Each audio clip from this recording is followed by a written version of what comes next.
Have you ever noticed that when the truth is uncomfortable, it doesn't just sting, it lingers?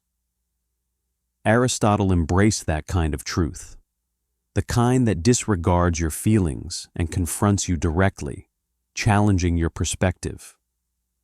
Nowhere was his relentless honesty sharper than in his reflections on the nature of women. While Plato dreamed of ideals, Aristotle was fixated on what is, on human behavior, motivations, and yes, the often unsettling differences between men and women.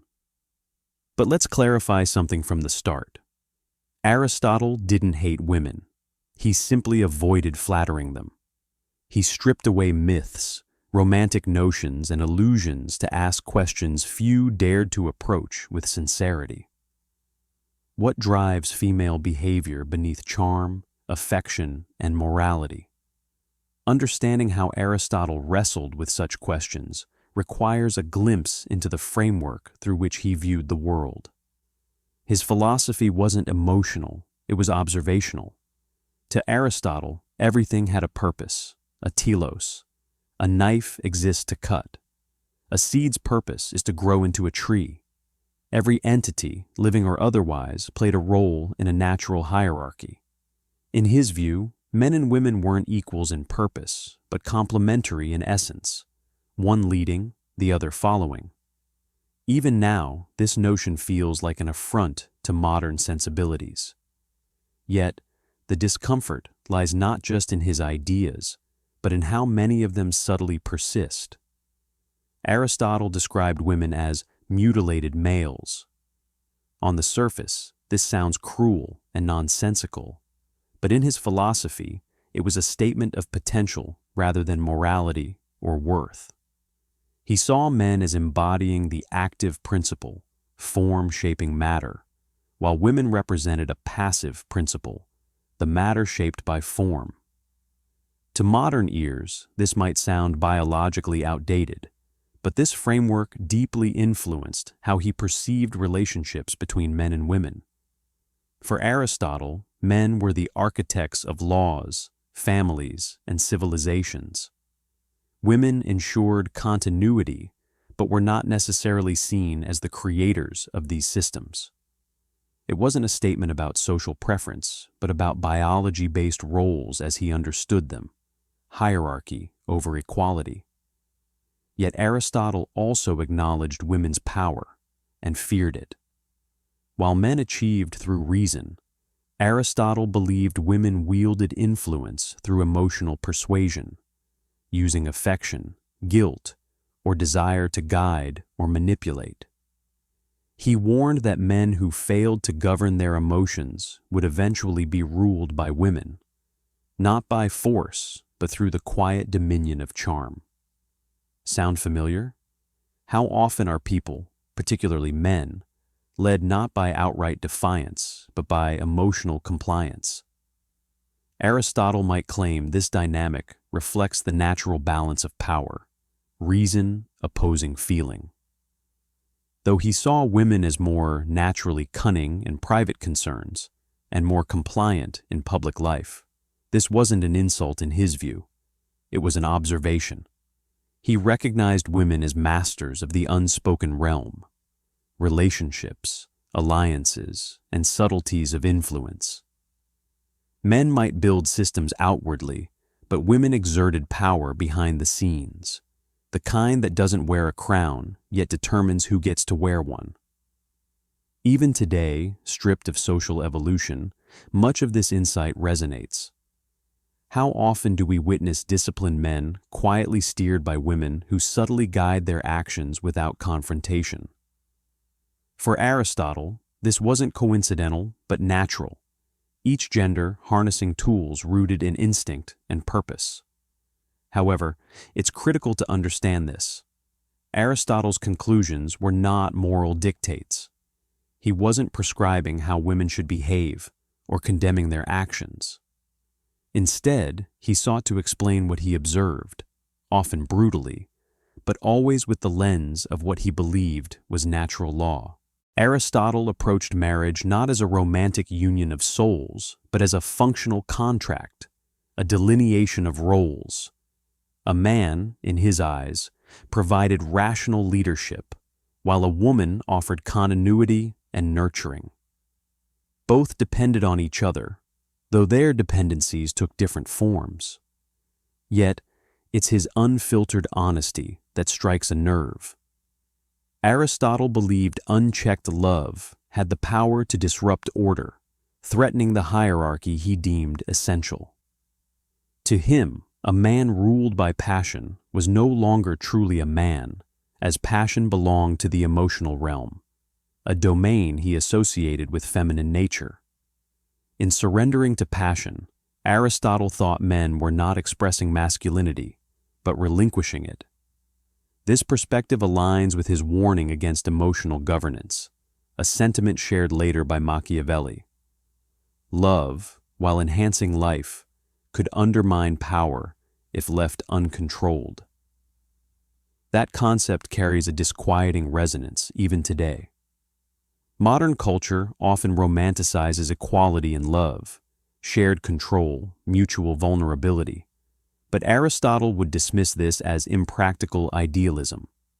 For him, one must lead and the other follow, not because of superiority, but because balance requires direction. When both lead, chaos ensues. When both submit, stagnation prevails. Nature thrives on polarity, not symmetry. Just as the sun guides the moon, so too must one govern while the other reflects. Though stark and unemotional, his philosophy remains painfully coherent from a logical standpoint. However, Aristotle didn't view women as powerless in this order. He admired their adaptability, likening it to water, soft yet relentless, capable of finding its way even through resistance. He saw women as navigating within societal confines using remarkable intelligence. If men were fire, direct and consuming, women were water, shaping the world with quiet persistence. This adaptability, while praiseworthy, was also seen as a potential threat. Men fought openly, women waged battles silently. Where men achieved victories through strength, women attained theirs through endurance. When it came to virtue, Aristotle argued that it was not universal, but functional. Men sought virtue in self-conquest, courage, wisdom, temperance, while women's virtue lay in harmonizing with their roles. Goodness for Aristotle depended on fulfilling one's purpose. A virtuous man mastered himself. A virtuous woman embraced her natural role. To modern sensibilities, this idea challenges fairness by emphasizing function over equality. Yet this functional ethic shaped moral frameworks for centuries after his time. For all his logic, Aristotle saw women as indispensable, though confined to roles that operated from the shadows rather than the spotlight. He recognized this dynamic as both harmonious and cruel, beautiful because it maintained balance, cruel because it often obscured female brilliance behind subtlety. This paradox, women's power intertwined with societal limitation, was something he never resolved. What intrigued Aristotle most was not female weakness, but their power to disguise it. He perceived an innate ability in women to transform perceived dependence into control, appearing to yield while subtly steering outcomes. This was neither a critique nor praise. It was an observation of nature's subtle cunning. Men may charge ahead, but women endure and adapt, often shaping outcomes without overt dominance. He compared women's endurance to the sea, seemingly tranquil but ultimately uncontrollable. Aristotle also outlined traits he considered typical of women: pity, jealousy, fear, and complaint, but framed these not as moral flaws, but evolutionary traits with purpose. Pity reflected understanding of suffering inherent in creation. Jealousy safeguarded what they nurtured. Fear ensured survival through security, and complaint became a form of power when physical strength was lacking. Each emotion had its role in nature's design. While Aristotle upheld the male ideal of stoicism and reason, he acknowledged its cost: detachment. The female ideal of emotional perception carried its own price: manipulation. Neither was flawless. Instead, both were instruments of nature's balance. Through his often controversial lens, he glimpsed a truth about human nature that continues to provoke reflection even in our time. Aristotle harbored a measured skepticism toward human nature, particularly regarding men. He believed that when left unchecked, men swayed by their passions could become weaker than the women they often sought to lead. He warned that indulging emotions undermines reason, and that men who constantly seek validation from women risk losing their inner hierarchy. For him, the key to leadership was self-mastery. Without it, everything crumbles. He argued that while women's emotional nature made them susceptible to passion, men's pride rendered them slaves to it. In the end, both are ruled by something, one by feeling, the other by ego. This is why Aristotle emphasized discipline, not dominance. His insights were not a call for men to dominate women, but a push for them to master themselves. A man who governs his impulses becomes stable, and this stability commands respect, not through force, but through presence. Aristotle believed that strength, to be admirable, must be self-contained. The loudest may demand attention, but it is the composed who truly shape the world. Women, he observed, are instinctively drawn to this balance in men, a complement to their own nature. This dynamic of seeking unity out of difference extends far beyond personal relationships, influencing politics, art, and culture. Aristotle noted that societies driven entirely by emotion descend into chaos, while those leaning solely on logic become cold and lifeless. The interplay between genders mirrors this. The feminine impulse preserves life. The masculine impulse directs it. When either side disregards its essence, the foundation of harmony falters. Aristotle's brilliance lay not in dividing sexes, but in discerning the rhythm between them. He pointed out that women might show greater compassion, but less courage in a traditional sense, though he viewed compassion itself as an enduring form of bravery. For Aristotle, women were stronger in emotional depth, but lacked logical precision, while men excelled in reason, but faltered emotionally. Each possessed strengths where the other was vulnerable. The tragedy, he believed, came when these strengths were mistaken for superiority. Women claiming emotional insight as ultimate truth, men asserting reason as a command of reality. Both remain bound by their natures and can influence one another, yet never fully escape these innate elements. However, Aristotle also recognized that when these forces align, remarkable things occur. Civilization prospers. Men's unrestrained ambition could lead to tyranny without women's grounding empathy. Meanwhile, unchecked feminine sensitivity could spiral into indulgence without masculine discipline. This blend of logic and emotion forms not only the nucleus of family, but also the bedrock of culture itself. Aristotle applied this balance to governance as well. A nation led solely by reason becomes rigid and oppressive, while one governed entirely by empathy descends into disarray. Stability is rare because this harmony is elusive. While it's easy to dismiss Aristotle as a relic of his era, doing so overlooks his broader intent. His observations weren't political blueprints, they were reflections of enduring truths about humanity. He didn't write about what should be, he outlined what is. His thoughts don't provide comfort. They confront us with reality, challenging us to examine our natures without pretense. Once his insights are clearly understood, they are hard to unsee. The dynamics of love and conflict, leadership and manipulation, all tied back to fundamental truths of human nature. Though centuries have passed, those ancient patterns persist, albeit cloaked in modern language. The same power struggles and quests for control endure. They've just adopted equality's vocabulary as their guise. Aristotle might find it ironic that society has traded authenticity for politeness in its pursuit of clarity. For him, truth was never about comfort. It was about awareness.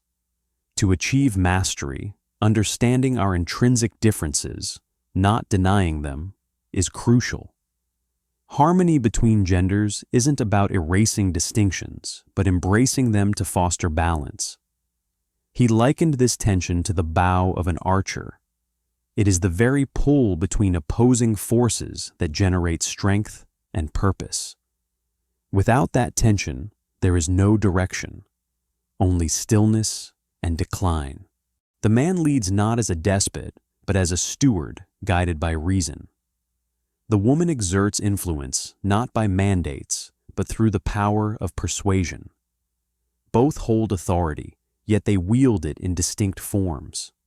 The man navigates the external, decisions, production, structure. The woman commands the internal, emotions, loyalty, and continuity. When either attempts to exchange their natural domains, the equilibrium collapses, leaving both diminished. This was Aristotle's perspective. To him, defiance of nature was not an emancipation, but rather a disintegration of order itself. Were he to examine today's culture, its endeavor to erase differences in favor of sameness, hoping it will cultivate peace, he might see it as a bold but perilous experiment. For Aristotle warned of an ever-concealed, steep price that comes with denying the truths of nature. Tension, he believed, fosters growth. Polarity creates attraction. If everything were to become the same, nothing would truly become anything. His wisdom cuts deep because it posits that harmony does not stem from equality, but from a mutual acceptance of inequality and intrinsic function. Each side needs the other, yet neither is meant to become the other. Aristotle held that women's wisdom often sprang from intuition rather than logic, a knowledge that bypasses deliberation. It's what enables mothers to sense danger before it reveals itself, or lovers to perceive deception without evidence. Men, conversely, develop insight through deduction, through systematic analysis grounded in observable patterns. Yet the irony is evident. Neither form of wisdom is complete on its own. Intuition without reason drifts into superstition. Logic, devoid of intuition, leads to blindness. As such, Aristotle viewed the unity of masculine and feminine qualities as a cornerstone of civilization. When one seeks domination over the other, humanity teeters toward disorder. His stark realism remains deeply relevant. He believed that societies decline when emotions overpower reason. Importantly, this did not pertain only to women. He spoke of the emotional impulses latent in all, the yearning for pleasure, for validation, for indulgence. In his view, when men lose discipline, they succumb to the very emotional vulnerabilities they historically ascribe to women. This is the paradox at the heart of his philosophy. It's not rooted in misogyny, but serves as caution to all genders. Forgetting what makes each unique threatens both equally with ruin. Aristotle likened moral order to music. A single note lacks significance on its own. It's through contrasting tones and synchronized timing that harmony emerges. A man's role and a woman's role mirror melody and rhythm. Remove either, and the composition collapses. For Aristotle, inequality wasn't the problem. The issue lay in humanity's failure to recognize and appreciate its inherent beauty. Harmony is born not from homogeneity, but from complementary contrasts that enhance rather than compete. Perhaps his most profound observation was that nature conceals truth beneath attraction. The very forces drawing men and women to one another obscure their deeper realities. A man admires beauty, believing he understands the woman embodying it. A woman perceives strength and assumes she comprehends the man wielding it. Both mistake symbols for substance. When those illusions give way, blame falls not on biology, but on perceived betrayal. Wisdom begins, Aristotle thought, when we cease being surprised by human nature, when we no longer expect people to act against their innate tendencies, but instead see them plainly for who they are. This is what he meant by brutal truth, not cruelty, but clarity, a resolute gaze upon human nature devoid of moral pretense or poetic embellishment, yet still finding significance within it. He recognized that discarding differences does not elevate humanity, it diminishes it. For truth, no matter how harsh, remains the only stable foundation upon which to build. Perhaps this enduring clarity is why Aristotle's words continue to disquiet modern sensibilities millennia later. Despite technological and cultural advancements, we remain tethered to the same fundamental dynamics. Reason and emotion locked in perpetual dance, attraction forever shadowed by fear. Men and women striving not to dominate what isn't meant to be controlled, but rather to understand what should simply be known. Aristotle didn't aim to comfort, he aimed for truth. And truth, by its very essence, is unflinching.